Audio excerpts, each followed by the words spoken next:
There are endless choices when deciding where to place your subject in the frame before pressing the shutter button. The subject must be located in a position where the viewer's eye will be drawn to it. This will make your subject the main focal point of the image. The most common choices are the rule of thirds, formal and informal subject placement, and the golden triangle. These rules are the ones most commonly applied before and after capture. In photography, it's not just what you shoot that counts. The way that you shoot is crucial too. Poor photo composition can make a fantastic subject absolutely dull. But a well-set scene can create a wonderful image from the most ordinary of situations. With that in mind, we're going to highlight some photo composition rules to show you how to transform your images. Don't feel that you've got to remember every one of these and apply them to each photo you take. Instead, spend a little bit of time practicing each one in turn, and they'll become like a second nature to you. You'll soon learn to spot situations where the different rules can be applied to best effect. Photo composition doesn't have to be complicated. There are all sorts of theories about the rule of thirds and more complex golden mean, for example, but if you pay too much attention to a strict formula, your photos will lose any kind of spontaneity. In the real world, you'll be working with a wide range of subjects and scenes, and this requires a more open-minded approach. What works for one photo won't necessarily work for another. The key thing is to understand how all the decisions that you make about composition can affect the way a shot looks and how people perceive your photos. The way you frame a shot, choose a focal length, or position a person can make all the difference. Technical know-how is very important in photography, of course, and even in some aspects of photo composition, but to take great shots, you need visual knowledge too.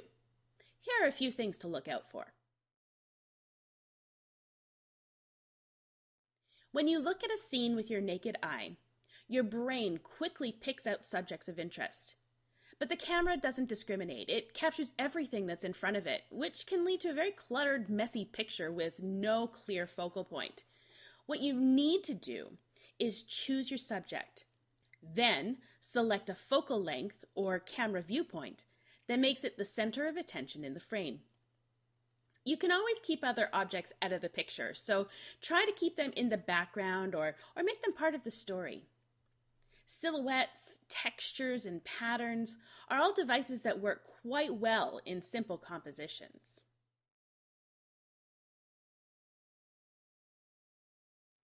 When you're shooting a large-scale scene, it can be hard to know how big your subject should be in the frame and how much you should zoom in by.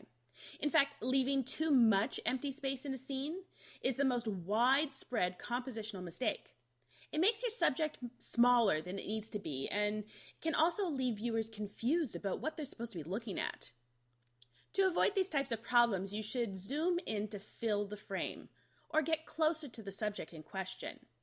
The first approach flattens the perspective of the shot and makes it easier to control or exclude what's shown in the background, but physically moving closer can give you a more interesting take on things.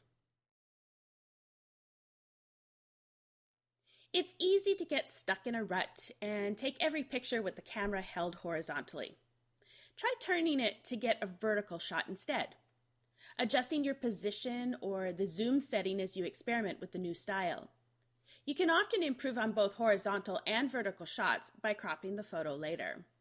After all, it would be too much of a coincidence if all your real-life subjects happened to fit the proportions of your camera sensor. Try cropping it to a 16:9 ratio for a widescreen effect, or even to the square shape that's used by medium format cameras. When you're just starting out, it's tempting to put whatever you're shooting right in the center of the frame.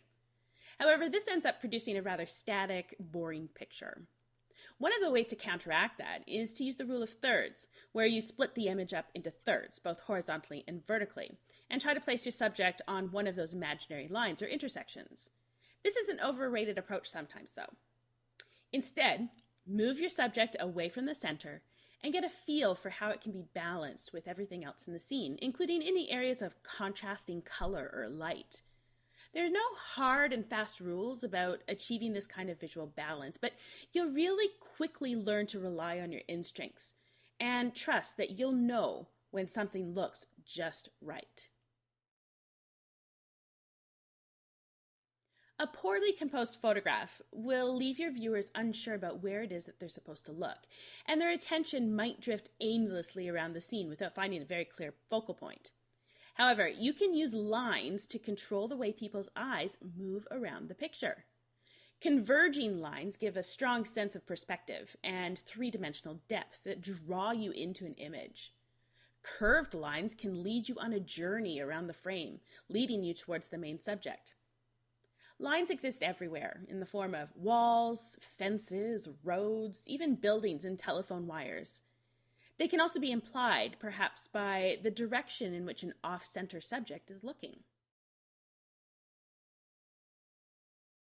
Horizontal lines lend a static, calm feel to a picture, while vertical ones often suggest permanence and stability.